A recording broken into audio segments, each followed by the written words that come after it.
मंडळी ज्यांनी वयाच्या 30 मध्ये मराठा आरक्षणाचा झेंडा हाती घेतला असेल त्यांचा नातू तोच आरक्षणाचा झेंडा घेऊन आज पुन्हा मैदानात उतरलाय।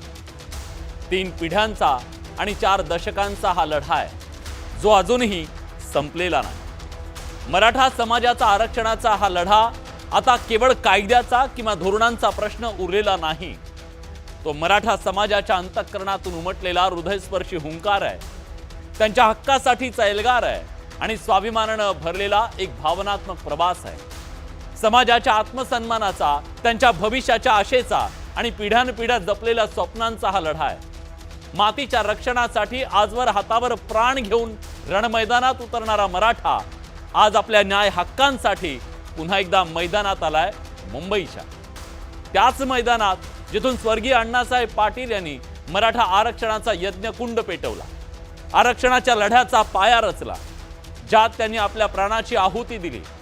22 मार्च 1982 ला मुंबईत त्यांनी विराट मोर्चा काढला।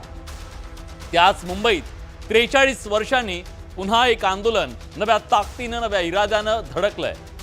मनोज जरांगे पाटील यांच्या नेतृत्वाखाली 4 दशकांच्या आरक्षण लढ्यासाठी आजवर मराठा समाजातल्या अनेकांनी आपलं तारुण्य दिलं, खस्ता खाल्ल्या, प्रसंगी बलिदान दिलं, हजारो आंदोलनं झाली, लाखोंचे मोर्चे निघाले, पण लढाई अजून संपलेली नाही। हा लढा आहे त्या प्रत्येक मराठ्याचा ज्यांना आपल्या कष्टानं, मेहनतीनं आणि प्रामाणिकपणानं आयुष्य घडवण्याचा प्रयत्न केलाय, पण व्यवस्थेच्या जटिल अशा गणितात कुठेतरी तो मागे राहिला ही त्याच्या मनात सल आहे आणि त्यातून निर्माण झालेल्या अस्वस्थतेचा आज दिसणारा एल्गार आहे। शेती मातीच्या प्रश्नानं ग्रासलेल्या तरुणांचा शिक्षण आणि नोकरीसाठीचा संघर्ष आहे। मराठा समाजातील आर्थिक विषमतेविरोधातली ही न्यायासाठीची वज्रमूठ आहे। फडणवीस सरकारनं मराठा समाजाला पहिल्यांदा 16% आरक्षण दिलं, सुप्रीम कोर्टात ते टिकलं नाही। पुन्हा शिंदे सरकारनं 2024 ला 10% आरक्षण दिलं, पण मराठा समाजाला टिकाऊ आरक्षणासाठी ओबीसीतून आरक्षण हवं। मराठा समाज सरसकट कुणबीकरणाची मागणी करतोय, त्याला मराठा समाजातल्या 58 लाख कुणबी नोंदींचा आधार असल्याचं सांगितलं जात आहे, पण कायदेशीर दृष्ट्या मराठा समाजाला सरसकट कुणबी करता येईल का? कायद्याच्या कसोटीवर हे सगळं टिकू शकेल का?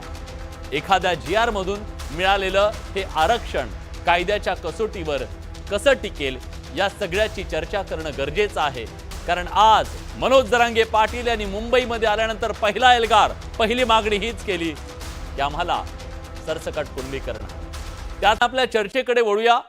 आज ज्या मुद्द्याची चर्चा करतोय, मराठा समाजाला सरसकट कुणबीकरण करणं शक्य आहे का, आणि या सगळ्या मुद्द्यातून काही मूलभूत सवाल निर्माण झाले ज्याची आज आपल्याला बडे मुद्देच्या माध्यमातून चर्चा करायची आहे। सरसकट कुणबीकरण हे आज शक्य आहे का? कायदेशीर दृष्ट्या ते शक्य आहे का हे आपल्याला पडताळून पाहायचं आहे। कुणबी आणि मराठा एकच आहेत ही जी मांडणी केली जाते, ती मांडणी, त्याचा आधार काय हे आपल्याला त्याच्याबद्दलची चर्चा करायची।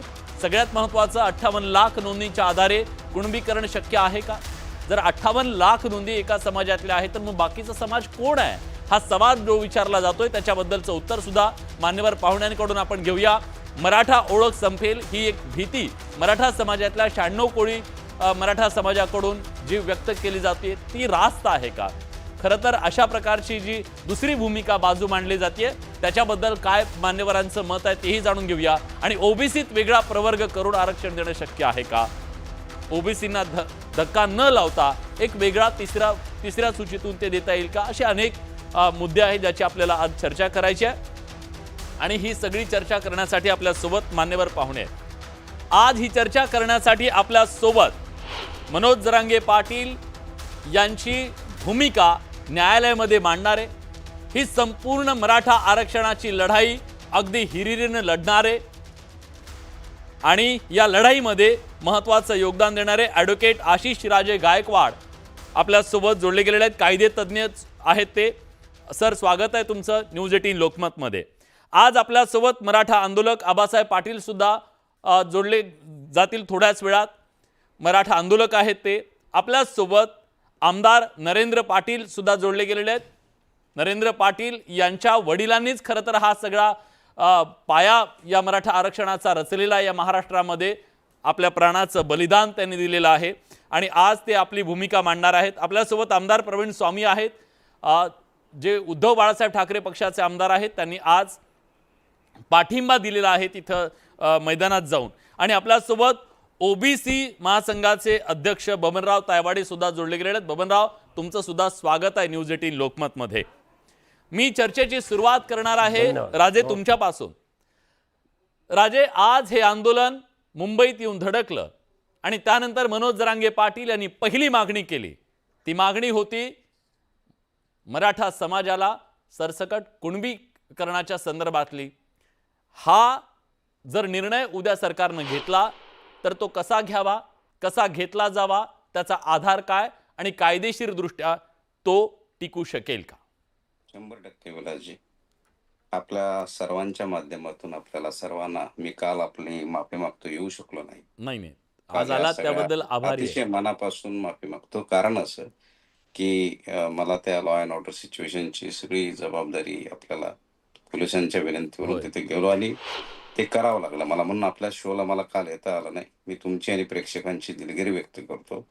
आणि कोणताही तिथे माझ्या मनामध्ये कोणताही हे नव्हता. मला ते करणं क्रमप्राप्त. नाही, आज आला त्याबद्दल तुमचे आभार. जी. आणि आपला मुद्दा रास्त आहे आणि आपला प्रश्नही चांगला आहे. आपल्या प्रश्नानुसार मराठा कुणबी एक आहेत का, तर याबद्दल माझ्या मते आणि माझ्या मनात कोणतीही शंका नाही. हेच मुद्दे घेऊन आम्ही बऱ्याच वेळा तिथे हायकोर्टामध्ये तसेच सुप्रीम कोर्टामध्ये मुद्दे मांडले. या मुद्द्याविषयी आपल्याला सांगायचं म्हणजे याची पार्श्वभूमी आपण समजून घेतली पाहिजे. 1600 सालानंतर ज्या वेरूळ या ठिकाणी महाराज आणि त्यांचं कुटुंब शेती हा व्यवसाय करत होतं, याचे अनेक असे पुरावे तत्कालीन आहेत. या पुराव्यांचे तत्कालिक सगळ्या नोंदी बघता ज्यांच्या आपल्या सगळ्यांच्या मनामध्ये महाराजांच्या विषयी जे असलेले प्रत्येक मराठा आणि प्रत्येक घरामध्ये याची जी आपल्याला कल्पना आहे की त्यांची जी जाणीव आहे आपल्या सगळ्यांना, किंवा आपण त्यांची मान्यता आपण तिथे घेतो किंवा मानतो, तर ह्या सर्व बाबाजीराजे असतील यांच्याविषयीची ते जो व्यवसाय तिथे करत होते तो म्हणजे तुमच्या शेती आधारभूत असा व्यवसाय करत होते. त्याचे अनेक निर्वाळे बखरकार डेरे यांच्या याच्यात सापडतात, आढळतात. आणि त्या नोंदी आज तुमचा आणि आमचा किंवा कोणाचाही वाद असण्याचं कारण नाही. तुम्ही आज हा मुद्दा किंवा न्यायालयात हा मुद्दा येणार आहे ह्या दृष्टिकोनातून त्या लिहिल्या गेलेल्या नाहीये. याची नोंद सर्वांनी इथे घ्यावी. आणि इथे तो वाद होऊ शकतो म्हणून त्या केलेल्या नाही. याचा अर्थ असा की आम्ही सर्व जे मराठे किंवा जे मराठा ही जात इथे अस्तित्वात नसताना आम्ही सर्व शेतकरी, शेती आधारभूत व्यवसाय करणारे जे सगळे सरसकट जे आज मराठा आहेत हे सर्व कुणबी हा व्यवसाय करत होते. कुणबावा, त्याला बऱ्याच ठिकाणी वेगवेगळे नाव आहेत, याचे अपभ्रंश वेगवेगळे आहेत. बी पेरल्यानंतर जमिनीतून पीक येतं, त्याची रक्षा करणं, त्याचं निगराणी करणं, त्याचं खळं करणं, याचे सर्व निर्वाळे या आपल्या बाबाजीराजे भोसले असतील आणि पुढील येणाऱ्या सर्व पिढीने तिथे केले, म्हणजे आपण सर्वांनी केले, अशी आमची एक पहिली माझी मांडणी आहे. दुसरी गोष्ट, तत्कालीन इंग्रज सरकारने, आता इंग्रजना या 32 पक्षामध्ये सध्या कार्यरत असलेल्या मुंबई महाराष्ट्रामध्ये साधारण 32 पक्ष आहेत जे अस्तित्वात आहेत आणि ते काम करतायत. तर त्यांच्या दृष्टिकोनातून पाहायला गेलं तर इंग्रज हे कोणत्या पक्षाचे नव्हते, हाही मुद्दा महत्वाचा ठरतो. आणि या इंग्रजांनी 1872 ते 1932 या कालखंडामध्ये संपूर्ण महाराष्ट्राचा लेखाजोखा घेतला. आणि तो सेन्सस आजही आपल्याला एक आदर्श सेन्सस म्हणून आपण पाहतो. त्यानंतर कोणताही सेन्सस हा शाश्वत व विधिवत झाला अशी मान्यता नाही.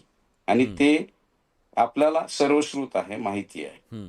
या आधारावर व्हिंटेज डॉक्युमेंट म्हणून सुद्धा याकडे बघितलं गेलं पाहिजे. त्यामध्ये 1902 साली दरम्यानच्या काळामध्ये मराठ्यांना राजश्री शाहू महाराजांनी तिथे आपल्याला आरक्षण 50% दिलं होतं. ही बाब महत्वाची आहे. ज्या देशामध्ये जी आरक्षणाची सुरुवात झाली हम्म, ती राजश्री शाहूंनी केली. याबद्दलही मला वाटतं मान्यवरांच्या मनामध्ये, प्रेक्षकांच्या मनामध्ये कोणतीही शंका असण्याचं कोणतंही कारण नसावं. हो. हे 3 महत्वाचे मुद्दे जी मगाशी मी तुम्हाला सांगितले. हम्म, महाराजांनी दिलेलं आरक्षण, हम्म, त्यानंतर 1872 ते 1932 हम्म, हा विंटेज डॉक्युमेंट आहे. हम्म. तुम्ही याला आजपर्यंत बरेचसे असे निर्वाळे आहेत, एक 2-3 हजार निर्वाळे आहेत, की ज्यामध्ये हा विंटेज डॉक्युमेंट वापरला गेला. बर. आणि त्यातल्या ज्या नोंदी आहेत, आता त्यावेळी इंग्रजांनी गावागावात तो सर्व्हे करून तो नोंद त्या व्यवसायाची कोणता व्यवसाय नेमका प्रत्येक घराआड तो केला होता आणि त्यानुसार त्या नोंदी केल्या होत्या आणि त्याच्यानुसार त्यांचा रेव्हेन्यू त्यांना तिथे मिळत होता. हम्म, तर ह्या संदर्भात त्यांनी केलेली नोंद होती आणि ती नोंद शाश्वत पद्धतीने आज आपण कोणत्याही न्यायालयामध्ये मांडू शकतो आणि ते सिद्धही झालेलं आहे. त्यामुळे कोणाचा वाद असण्याचं इथे काही कारण नाहीये. हम्म, हम्म, आणि ज्या बखरी लिहिल्यात मगाशी मी सांगितलं, हम्म. त्याही तुमचा आमचा वाद होईल हे धोरण ठेवून डोक्यात ठेवून आजही त्यांनी त्या काळी लिहिलेला नाहीये. त्यामुळे आपल्याला इथे सांगायचा हा झाला हिस्टॉरिकल डेटा. हम्म. 1902 ते साधारण 1942 ते 1952 पर्यंत मराठा कुणबी हे एक होते आणि ते intermediate. There are 3 list which has been prepared under the census. त्या 3 याद्या तयार करण्यात आल्या होत्या. हम्म, त्या यादीमध्ये मराठा समाज इतर ज्या ओबीसी 182 आपल्या जाती होत्या हम्म. ज्याची एनलिस्टमेंट झाली, त्यामध्ये या मराठा समाजाची त्याचा समावेश होता. कुणबी मराठा आणि मराठा. हा. यानंतर 1902 नंतर ज्या तुम्हाला माहिती वेदोक्त तो एक प्रकरण झालं हम्म, आणि ह्या कारणाने मराठा समाजाने बऱ्याच ठिकाणी मराठा ही जात लावण्यास सुरुवात केली. हम्म, मराठा ही काही जात तशी अस्तित्वात नाही. हम्म. ती कोणतीही शाश्वत अशी रेकॉर्ड त्याला म्हणत नाही की ही मराठा ही जात आहे. मराठा बोलणारे, मराठी बोलणारे हे मराठा. हा. आणि आपल्याला माहिती आहे की या सर्व कालखंडामध्ये म्हणजे मध्ययुगीन जो इतिहास बघितला, वाचला आणि समजला समजणाऱ्यांना, तर ह्या कम्युनिटीने ह्या पर्टिक्युलर शेतकरी कुणबी कम्युनिटीने हम्म, ज्या वेळेस लढाई करण्याची वेळ आली त्यावेळेस लढाया केलेल्या आहेत. हा. आणि त्यानुसार यांना ज्या वेळेस लढायला जायची वेळ आली हम्म. तर त्यांचं शौर्य तिथे गाजवलेलं आहे. त्यामुळे त्यांनी त्यामुळे तिथे तुमचं मराठा म्हणणं आहे की हा लावण्यास समाज सुरुवात मूळ झाली. कुणबी आहे. मूळ कुणबी बरोबर. आहे. त्याचे दाखले ऐतिहासिक आहेत. त्याच्या Correct. नोंदी सुद्धा आणि आहेत. याच दरम्यान हा. हे तिन्ही गॅझेटर आलाय. आजच्या मागणीकडे मी येतो. हा. याच आधारावर सातारा गॅझेटियर असेल, हम्म, त्या बॉम्बे गॅझेटियर असेल हम्म. किंवा हैदराबाद गॅझेटियर असेल. आपल्याला माहिती आहे महाराष्ट्राचा ह्या सर्व टोपोग्राफीचा विचार केला असता आपल्याला हे 3 गॅझेटियरचा अभ्यास करणं महत्वाचं ठरतं. हम्म. आणि यात या नोंदी आहेत, याचे कारण तिथे आहेत, त्याचे दाखले आहेत की मराठा बरोबर. कुणबी आहे, तो दुसरा कोणता वर्ग नाहीये. ठीक आहे. मी विचारतो सर. बबनराव तायवाडे आपल्या सोबत आहेत. बबनरावजी, जो दावा आता केला जातोय की संपूर्ण मराठा समाज हा कुणबी आहे, त्याचे ऐतिहासिक दाखले आहेत, त्याच्याबद्दलचे गॅझेटियर्स आहेत, ते लागू केले जावेत आणि या आधारावर 58 लाख नोंदी आहेत, त्या आधारावरती मराठा समाज हाच कुणबी समाज आहे, तो मराठा हा जातसमूहच नाही आहे, अशा प्रकारची जी मांडणी केली जाते ती तुम्हाला मान्य आहे का? नाही, मांडणी केली आहे हे मला मान्य आहे. हां. अनेक लोक आम्ही पण त्याच्याशी सहमत आहोत. बरं. दुमत त्याच्यामध्ये नाही आहे. मग प्रॉब्लेम कुठे आहे? पण ज्यावेळेस भारत स्वतंत्र झाला हां.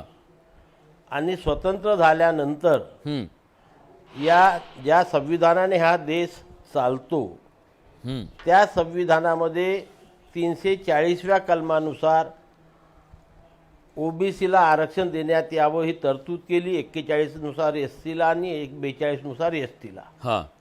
एससी आणि एसटीला 50 पासून मिळालं.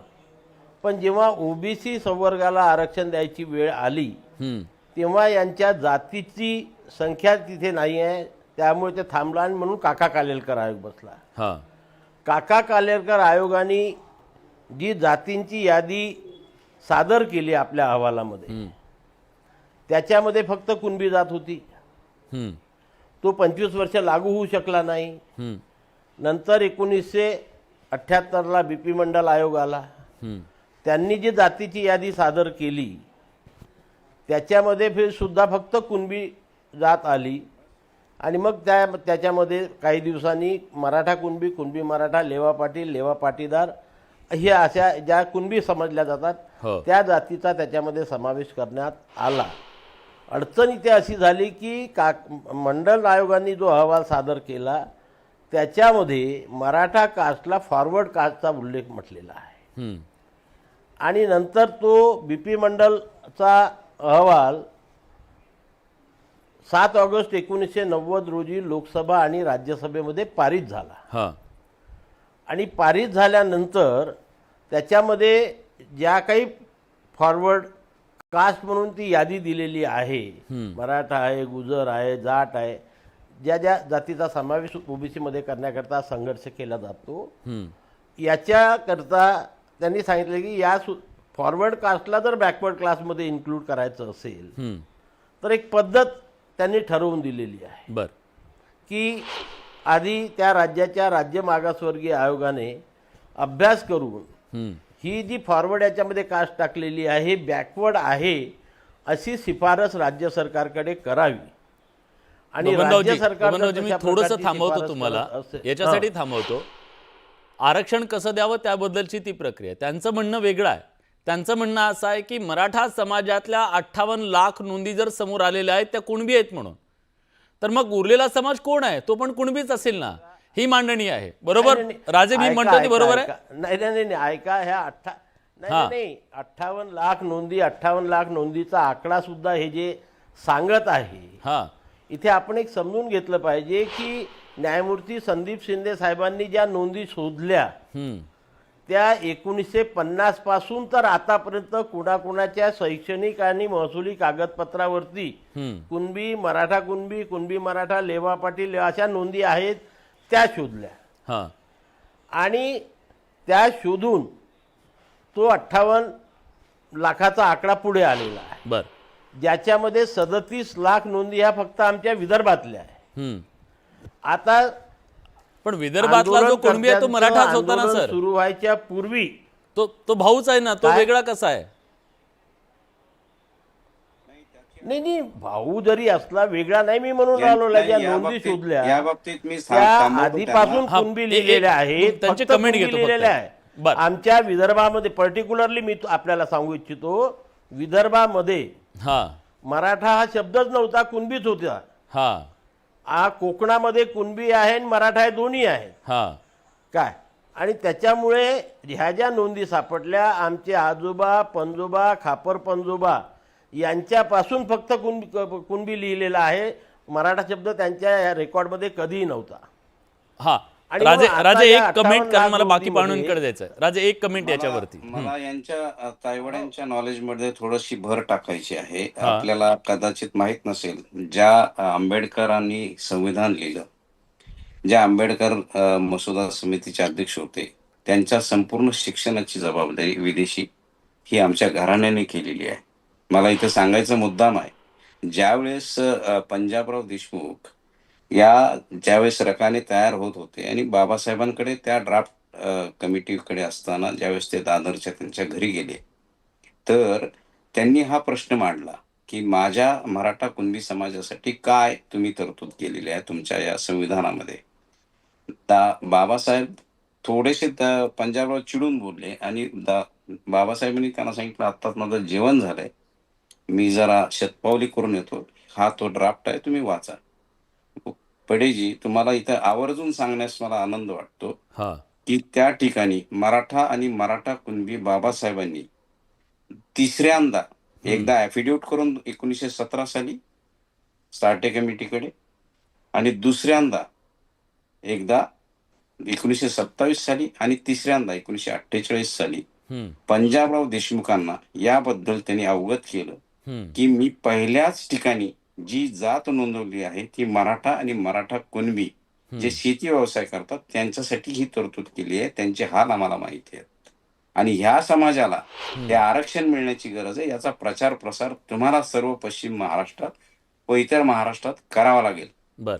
दुर्दैवाने पंजाबरावांनी ज्या वेळेस या संदर्भात सांगली, सातारा, कोल्हापूर या पश्चिम महाराष्ट्रात ज्यावेळी दौरा केला आणि सरसकट ह्या विदर्भ राज्यामध्ये जसं आता ते सांगतायत हे दाखले झाले, त्याला दुसरा निर्वाळा असा आहे की विदर्भातली ओबीसी मुलगी मराठवाड्यातल्या घरामध्ये मराठा म्हणून येते आणि मराठवाड्यातली मराठा मुलगी विदर्भात तिथल्या मराठा कुणबीकडे कुणबी म्हणून लग्न करून जाते. तिचे मुलं जे होतात ते तिकडे कुणबी होतात आणि तिकडून इकडे आलेली मुलगी सासूरवाडीला हा मराठा होतो. हा जो दुजाभास आहे किंवा हा जो अद्वैय अर्थ लावता, कन्व्हिनियंट ठीक आहे, लावतात, मला तो मुद्दा पूर्णपणे आणायचा आहे चुकीचा चर्चेत. आहे. सगळे सोयरीच्या बद्दलचा तुमचा तो मुद्दा असेल कदाचित, मला वाटतं ती मागणी, जी दुसरी मागणी आहे त्याच्याबद्दल मी येतो. नरेंद्र पाटील आपल्या सोबत आहेत. पाटील साहेब, मराठा समाजाचं सरसकट कुणबीकरण करा अशा प्रकारची मागणी समोर येते, याबद्दलची तुमची भूमिका काय आहे? सरकार काय विचार करतं याबद्दल? अशा प्रकारची मागणी मान्य करता येऊ शकेल का? तुम्ही काय विचार करताय? सगळा आरक्षणाचा जो विषय आहे तो 1980 पासूनचा विषय आहे. हो. ज्या वेळेला बऱ्याचशा जातींमध्ये आरक्षणाची सवलती मिळत नव्हत्या आणि म्हणून माझ्या वडिलांनी त्यावेळेला आर्थिक निकषावरती आरक्षण त्या ठिकाणी मांडलं होतं. ज्या वेळेचं तत्कालीन सरकार हे काँग्रेसचं होतं आणि काँग्रेसला खूप अपेक्षा होती, कारण माझे वडील इंदिरा गांधी म्हणा, त्याचबरोबर राजीव गांधी, प्रीतमचे यशवंतराव चव्हाण यांच्या विचाराने काम करणारे होते, परंतु ते शक्य झालं नाही. सरकारने ते दिलं नाही आणि म्हणून वडिलांनी टोकाची भूमिका घेतली. कालांतराने खास करून मराठवाड्यामध्ये मोठ्या प्रमाणामध्ये प्राध्यापक देवीदास वडजे सर असतील, आमचे स्वर्गीय अण्णासाहेब जावळे पाटील असतील, या सगळ्यांनीही मराठा समाजाला आर्थिक निकषावरती आरक्षण मिळावं हीच मागणी केली. किंबहुना 2016ला जो आपला मराठा क्रांती मोर्चा, या मोर्चामध्ये जर आपण प्रामुख्याने मागण्या जर पाहिल्या असतील तर त्या मागण्याप्रमाणे आर्थिक निकषावरती आरक्षण महाराष्ट्रामध्ये नारायण राणेंची कमिटीचे जो सर्वे झालेला आहे त्या सर्वेचं पुनर्सर्वे करून त्याचा अहवाल सरकारने मान्य करून आम्हाला आरक्षण द्यावं. आता ही सगळी प्रक्रिया ही आपण समजून घेतल्यानंतर कुणबी आणि मराठवाड्यातला कुणबी हा शब्द कुठून आला? खरं म्हणजे मराठवाड्यामध्ये छत्रपती संभाजीनगरमध्ये किशोर चव्हाण नावाचे एक कार्यकर्ते आहेत, पदाधिकारी आहेत, जे देवीदास वडजे सरांच्या माध्यमातून काम करत होते. त्यांनी हा मुद्दा अशोकराव चव्हाणांच्या काळामध्ये मांडला, उद्धव ठाकरेंच्या काळामध्ये मांडला. इव्हन दो त्यावेळेला ते स्वतः याचिकेकर्ते होते, त्याच्यामध्ये दाते पाटील पण होते आणि त्यांनी हा मुद्दा मांडला. जो मुद्दा कालांतराने ज्या वेळेला हल्ला झाला, लाठीचार्ज झाला, त्या लाठीचार्जच्या नंतर निजामांचं असणारं गॅझेट, निजामांमध्ये मराठा समाजाला मिळालेलं मराठवाड्यातल्या लोकांना आरक्षण हे कुणबी होतं, ते देण्यात यावं आणि त्याचा आधार धरून हा कुणबी हा शब्द आला. खरं म्हणजे कुणबी हा म्हणजे शेतकरी, आणि शेतकरी ज्या मुद्द्यावरती मगाशी चर्चेमध्ये पंजाबराव देशमुखांचं नाव घेतलं, ही वस्तुस्थिती आहे. आपण जर भौगोलिक परिस्थिती जर पाहिली विदर्भामध्ये आणि मराठवाड्यामध्ये, ज्याच्यामध्ये वकील साहेबांनी एक उल्लेख केला की मराठवाड्यातली मुलगी विदर्भात गेली तर काय, विदर्भातली मुलगी जर मराठवाड्यामध्ये गेली तर काय, त्याच्या मुलांचं कुणबी आणि मराठा हे सगळं जर व्याख्या जे उल्लेख व्यवस्थितपणे केला. पण हाच कुणबी ज्या वेळेला तुम्ही कोकणात जाता, म्हणजे गोव्यापासून निघालेला सिंधुदुर्ग, रत्नागिरी, पाक तो नवी मुंबई, ठाणा, पालघर पर्यंत, तर इकडे कुणबीचा शब्द मराठा समाजा लावून का घेत नाही? याचं कारण काय? तर राणे साहेबांनी एकदा वक्तव्य केलं होतं, आमचे रामदासभाई कदमांनी एकदा वक्तव्य केलं होतं, ज्याच्याबद्दल खूप काही गोष्टी घडल्या गेल्या होत्या. ही वस्तुस्थिती आहे. त्याच्यामुळे आज सरकारने, एकनाथ शिंदे साहेबांच्या मुख्यमंत्र्यांनी ज्या वेळेला शुक्रे कमिटीच्या माध्यमातून जो फेर सर्वे केला आणि त्या सर्वेमध्ये ज्यांच्या नोंदी गावलेल्या आहेत त्या नोंदी, तर योग्य पद्धतीनं त्यांना 58 लाख लोकांना आता कुणबी प्रमाणपत्र दिलेलं आहे. आता ज्यांच्या नोंदीच घावल्या नसतील त्यांना तुम्ही कसं बसवणार? आणि सरकारला जर ते बसवायचं असेल तर वकील साहेब इथे आहेत, जे वकील मला वाटतं उद्धव ठाकरेच्या काळामध्ये ते त्या कोर्टामध्ये बाजू मांडत होते किंवा त्यावेळेला ते वकिली माध्यमातून त्यांच्या असणाऱ्या वेगवेगळ्या सल्ला देत होते. मग त्यावेळेला तो निर्णय घेतला असता तर फार बरं झालं असतं. म्हणजे आज त्यांचं म्हणणं आलं की मराठा ही जातच नाहीये, म्हणजे मला तर आश्चर्य वाटायला लागलं. मी तर सरप्राईज झालो या विषयावरती. माझा इतिहासाचा अभ्यास जरा कच्चा असेल, पण मराठा जातच जर नसेल तर मग आम्ही कशासाठी भांडतोय? आम्ही कुणासाठी भांडतोय? मग SC-BC कशाला पाहिजे? EWS कशाला पाहिजे? मग रिझर्वेशन कशासाठी पाहिजे? हा एक चर्चेचा मुद्दा होऊ शकतो. माझं फक्त एवढंच म्हणणं आहे, की ज्या हा मुद्द्यासाठी आपण आंदोलन केलं, त्या आंदोलनाचा एक पहिला मुद्दा काय यशस्वी झाला, तर काय आमच्या नोंदी घावल्या. कुठल्या नोंदी घावल्या? कुणबी प्रमाणपत्राच्या आमच्या पंजोबांच्या काळामध्ये, जे आम्हाला त्याचा फायदा झाला. आज त्या मुलांना एज्युकेशन मिळालं. आज सरकार म्हणून सरकारने भूमिका काय घेतली 2016च्या नंतर, की रिझर्वेशनच्या बद्दलचे वेगवेगळे आयोग हे माझ्या वडिलांच्या निधनानंतर झाले, ज्याच्यामध्ये मराठा समाजाला कधी रिझर्वेशन मिळालं नाही. त्या आयोगाच्या माध्यमातून पहिल्यांदा रिझर्वेशन देत असताना त्यांचे सबस्टिट्यूट बेनिफिट्स दिले. हा सारथी दिली, पंजाबराव देशमुखांच्या नावाखाली त्यांनी त्या ठिकाणी सयाजीराव देशमुखांच्या नावाखाली काय योजना काढल्या, महामंडळ काढली. मराठा समाजाला फक्त रिझर्वेशनच नाही, तर रिझर्वेशनच्या बरोबर 2 अशा सवलती दिल्या, जे प्रवाहामध्ये येण्यासाठी खूप महत्वाच्या होत्या. आता या विषयावरती सरसकट तर आता वकील साहेब इथं बसलेले आहेत, त्यांनीच त्याच्यामध्ये युक्तिवाद करून सरकारला आणि कोर्टामध्ये, हायकोर्टामध्ये जाऊन, सुप्रीम कोर्टामध्ये जाऊन ती भूमिका मांडली पाहिजे. मी आणि मी तो मी मी विचारतो सर त्यांना, मी विचारतो, पण त्याच्या आधी एक मला एक राजकीय प्रतिक्रिया घ्यायची आहे. शिवसेना उद्धव बाळासाहेब ठाकरे पक्षाचे आमदार प्रवीण स्वामी आपल्यासोबत आहेत. स्वामी सर, आज आम्ही तुम्हाला मनोज जरांगे पाटील यांच्या आंदोलनामध्ये त्यांना पाठिंबा देताना बघितलं. हा पाठिंबा प्रवीण स्वामी यांचा वैयक्तिक आहे की उद्धव बाळासाहेब ठाकरे पक्षाची भूमिका आहे की ओबीसीमधून आरक्षण दिलं पाहिजे मराठा समाजाला? सन्माननीय उद्धव बाळासाहेब ठाकरे पक्ष शिवसेनेच्या वतीनं त्या ठिकाणी आम्ही ओमदादा, कैलासजी पाटील आणि मी स्वतः हा पाठिंबा द्यायला गेलेलो होतो. मराठवाड्याचं प्रतिनिधित्व आम्ही लोक करत असताना मराठा समाजाची जी आजची अवस्था आहे, आमच्याकडं खेड्यामध्ये असणारा कुणबी समाज, याला आपण कुणबी मराठा म्हणतो, हो त्याचं जर आज आर्थिक परिस्थिती पाहिली तर नक्की आरक्षण देण्यालायक ती परिस्थिती आहे. 58 लाख नोंदी ज्या मिळालेल्या आहेत त्या हैदराबाद गॅझेट मधून मिळालेल्या आहेत. त्याच्या कुठेतरी नोंद कुणबी मराठा म्हणून आहे आणि ही हक्काची मागणी त्या ठिकाणी आदरणीय मनोजदादा जरांगे पाटील करीत आहेत. याच्यामध्ये राजकारणाचा भाग जर बाजूला ठेवला तर मराठा समाजाची आजची अवस्था, जी गोवा, कोकण आपण जे म्हणता आहात किंवा पश्चिम महाराष्ट्र, त्यापेक्षा आमच्या मराठवाड्यातील मराठा युवकांची अवस्था जर आज आपण पाहिलेली आहे तर त्यांना आरक्षण आवश्यक असल्याचं आपल्याला दिसून येतं. कायद्याच्या चौकटीमध्ये बसून आरक्षण देण्याची जी प्रक्रिया आहे ती शासनाने करावी. तिथं आमचे राजे आहेत आणि इतर मनोजदादा जरांगे पाटील देखील त्यामध्ये अभ्यास करून ही मागणी पुढे रेटत आहेत. शिवसेनेचा त्याला आमचा सक्रिय पाठिंबा या ठिकाणी आम्ही देत आहोत. बर, ठीक आहे. पण म्हणजे ज्या पक्षाचा पाठिंबा असं तुम्ही क्लिअर केलेला आहे की पक्षाची भूमिका आहे की ओबीसी मधून द्यावं हे. पण राजे, मला तुम्हाला हे विचारायचं आहे की आता प्रामुख्यानं हा प्रश्न सर्वाधिक चर्चेला जातोय तो मराठवाड्यातून, ती अस्वस्थता जास्त आहे ती मराठवाड्यातून. मराठवाड्यासाठी वेगळ्या प्रकारचा निर्णय काही घेतला जाऊ शकतो का, एक प्रश्न माझा आहे. दुसरा, मराठा समाजाचा जो व्हॉल्यूम आहे तो खूप मोठा आहे, म्हणजे संख्या खूप मोठी आहे. 58 लाख नोंदी मराठा समाजाच्या आहेत, म्हणजे जवळपास 2 ते 3 कोटी इतकी लोकसंख्या ऑलरेडी ओबीसी मध्ये आलेली आहे. उरलेला जो 2-3 कोटी समाज आहे तोही समाज पुन्हा ओबीसी मध्ये आला तर मग हा व्हॉल्यूम आणि संख्या वाढेल. मग 10% इतर आरक्षण, 10% ओबीसी मध्ये, अशा प्रकारे 20% आरक्षण मराठा समाजाला मिळू शकतं. अशा प्रकारची मांडणी सुद्धा काही मराठा नेतृत्वाकडून केली जाते की आपण एका कॅटेगरीमध्ये गेलो सगळेजण तर आपल्याला ते पुरणार नाही, त्यापेक्षा जे ओबीसीत गेले त्यांनी ओबीसीतून घ्यावं आणि बाकीचे जे आहेत त्यांनी 10% आहेत तिथून घ्यावं. या मांडणीला तुमचं काय म्हणतं याच्याबद्दलचं? मला थोडंसं मगाशी तुमचा प्रश्न तर मी घेतोच आपला चर्चेच्या अनुषंगाने. नरेंद्रजी पाटलांचा मी आदर करतो. नरेंद्र पाटलांनी माझा 2 ते 3 वेळा सत्कार केलेला आहे आणि सत्कार केला म्हणून नाही तर माझं त्यांच्याकडे एक अण्णासाहेबांविषयीचं असलेलं एक मोठा आदर माझ्या मनामध्ये आहे आणि त्याविषयी मी त्यांचा फार वेळा भेटण्याचा आमचा योग आला.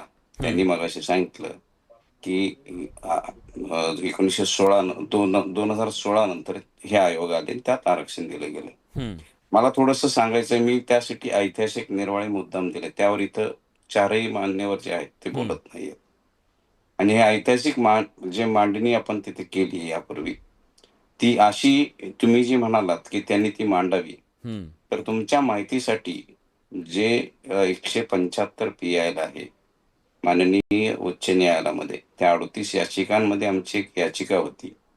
त्या याचिकेचा नंबर आहे, लिहून घ्या, WP स्टॅम्प नंबर 2126.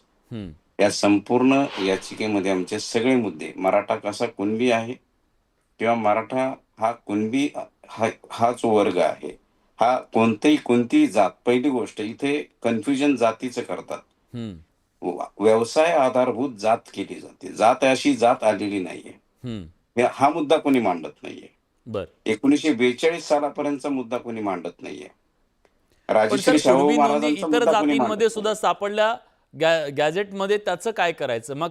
त्या आधारे समजा ब्राह्मण समाजाच्या काही नोंदी मराठवाड्यात सापडल्या, जैन समाजाच्या कुणबी म्हणून काही नोंदी सापडल्या, त्या नोंदींच्या आधारे ते समाजे उद्या म्हणू शकतील आम्हाला सरसकट तुम्ही कुणबी करा आणि मग आम्ही सुद्धा आरक्षणाचे हकदार आहोत.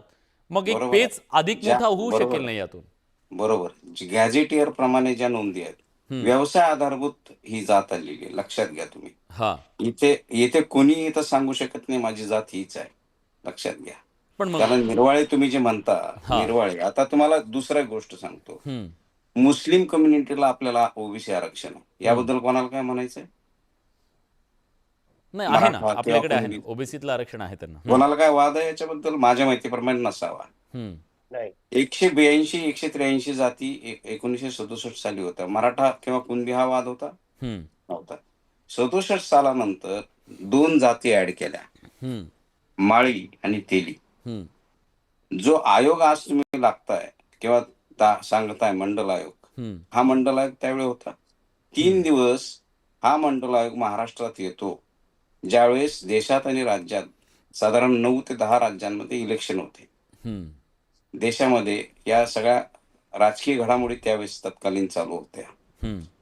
ज्यावेळेस मोरारजी देसाईंनी या मंडल, BC मंडल यांचं नाव या महाशयांनी 10 ते 12 महिन्यामध्ये माझ्या माहितीप्रमाणे 2 सरकार खाली खेचली. 2 सरकार. म्हणजे राजकीय इच्छाशक्ती असलेले व्यक्तिमत्व अशा मंडल आयोगाची, आता ह्या वैयक्तिक झालं, अशा मंडल आयोगाचा अहवाल इंदिरा साहनीमध्ये आपल्याला पहिल्यांदा ऐकायला आला. जे 2 ते ऑफिस मेमोरंडम आहेत ते तिथे सांगण्यात आले, एक VP सिंग सरकारच्या वेळी आणि एक त्यानंतर PV नरसिंह राव यांच्या सरकारच्या काळामध्ये.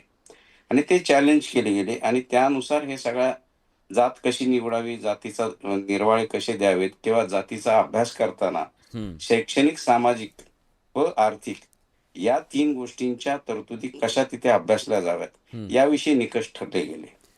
आणि त्यानंतर 16% एक जी वाढ होती ती गेली, त्याविषयीच आमची 2126 याचिका आहे. वेळेच्या अभावी मला फक्त एवढं सांगा की आता मराठा समाजाला थेट ओबीसी मध्ये किंवा कुणबी करायचं असेल तर काय करावं लागेल? माझ्याकडे फक्त 1 मिनिट उरलाय म्हणून. प्रक्रिया यासाठी तुम्ही ह्या गॅझेटियरचा तिथे अभ्यास करून तात्काळ त्या नोंदीनुसार ज्या ठिकाणी या नोंदी सापडल्या त्या ठिकाणी तुम्ही हे गॅझेटियर लागू केलं पाहिजे, समाजाला तिथे न्याय मिळेल. ठीक आहे बबनरावजी, तुमची काय भूमिका असेल? अगदी थोडक्यात, वेळ संपलाय माझा. नाही, आमची हे बघा सर्वच आहे की ज्यांचे वडील, आजोबा, पंजोबा, खापर पंजोबा, आता सर्व वक्त्यांनी जे बोलले त्याप्रमाणे या चौघांपैकी कुणाच्या तरी महसुली किंवा शैक्षणिक कागदपत्रावर कुणबी नोंद आहे, त्या सर्वांना प्रमाणपत्र दिले जाते, त्यांना ओबीसीची पण प्रमाणपत्र मिळते.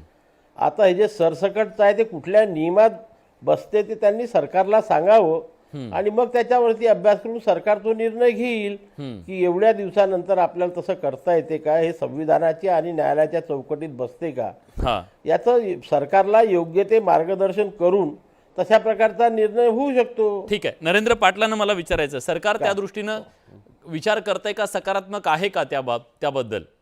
साहेब, माझ्या गावी पण आहे ना, कुणबी ज्या वेळेला नोंदी शोधल्या गेल्या, मोजून हा. 25 ते 30 लोकांना फक्त त्या ठिकाणी कुणबी हे प्रमाणपत्र मिळालं. आता बाकीच्या गावांना कसं त्या कुणबीमध्ये घालणार? हम्म. आज जी चर्चा चाललेली आहे, या गॅजेटियर लागू करा चर्चेमध्ये म्हणतायत ते. सरसकट लागू करण्याकरिता हम्म. राज्य सरकारला धोरण ठरवावं लागेल ना. हम्म. मग काय राज्य सरकारला फक्त एकच समाज आहे का? मग सगळ्या समाजाबद्दलचा निर्णय घ्यावा लागेल. हम्म. तुम्ही 2-3 दिवसापासूनचं वक्तव्य पाहिलेलं आहे की बाबा आम्ही कुणाचं काढून कुणाला देणार नाही आणि आम्ही कुणाला कमी पडू देणार नाही. ही गोष्ट भूमिका सरकार त्या ठिकाणी मांडते. मग अशा वेळेला सरकारची भूमिका स्पष्ट आहे, ज्यांच्या नोंदी घावल्यात त्यांना मिळालंच पाहिजे आणि त्यांना मिळालेलं आहे. आता बर. या सरसकटाच्या मग तुम्ही मुद्द्यावरती सरकार म्हणून परत आश्वासन कोर्टामध्ये द्या ना. गेलं पाहिजे वकील साहेबांच्या नेतृत्वाखाली, कारण त्यांचा नाही, नाही, नाही. 2016चा नरेंद्रजी, मला वाटतं तुम्ही अनुभव जास्त सरकारने असल्यामुळे उपोषणं त्यांचा सोडताना सल्ला घेऊन परत आश्वासनं कोर्टामध्ये द्यायला गेलं नव्हती पाहिजे. पाहिजे. काही हरकत खोटी नाही. आश्वासनं नाही द्यायची मुद्दा नव्हतीच तोच ना. आहे. आता मुद्दा तोच खोटी आहे. आश्वासनं प्रमुख देऊन मागणी जी आहे ती समाजाला मागणी आणि पाटलांना फसवलं ना. तुम्ही का खोटी आश्वासनं दिली? वकील लेखी साहेब, दिली. तुम्हाला एक अहो, समजावून लेखी सांगतो, आश्वासन दिलं पाटलांना तुम्ही कुणी कोणत्या आधारावर फसवलेलं आणि नाही. अभ्यासावर दिलं? एक लक्षात घ्या, सरकार म्हणून तुम्ही राज्याचे मुख्यमंत्री म्हणून प्रतिनिधित्व एकनाथ शिंदे करता. साहेबांनी तर आपण अभ्यास पुढाकार पूर्ण घेतला. बोललं पाहिजे. ठीक त्याच्यानंतर आहे, ठीक आहे. सुप्रे माझा कमिटी वेळ तयार संपलाय. केली. माफ करा, सुप्रे माझा वेळ कमिटी तयार संपलाय. केल्यानंतर त्याचं पण या सर्वेक्षण प्रमुख झालं. मागणीचा तुम्ही पहिल्या नेमका कसा टप्प्यामध्ये विचार होतो? होता. उद्धव ठाकरे या प्रमुख मागणीचा कसा विचार होतो हे बघावं लागेल. पण हा पेच कायदेशीर सुद्धा अतिशय जटिल आहे आणि त्यामुळे यातून मार्ग कसा काढला जाईल बघूया. पण आज प्रेक्षकांचं काय मत आहे बघा. सरसकट कुणबीकरणाच्या संदर्भातला आपण प्रश्न विचारला होता की मराठा समाजाचं सरसकट कुणबीकरण करणं शक्य आहे का, ते केलं जावं. जी मागणी केली जाते त्यानुसार 75% लोक होय म्हणतात, 25% लोक नाही म्हणतायत. पण या संदर्भात आता सरकार काय निर्णय घेतं, कायदेशीर कसोटीवर तो टिकणारा निर्णय असेल का, याबद्दलची चर्चा पुढच्या काळात सुद्धा सुरू होणार आहे. आज या चर्चेत आपण सगळे आलात, आपली भूमिका मांडली, त्याबद्दल सगळ्यांचे मनापासून आभार. बडे मुद्देच्या चर्चेत आपण इथेच थांबतोय. धन्यवाद.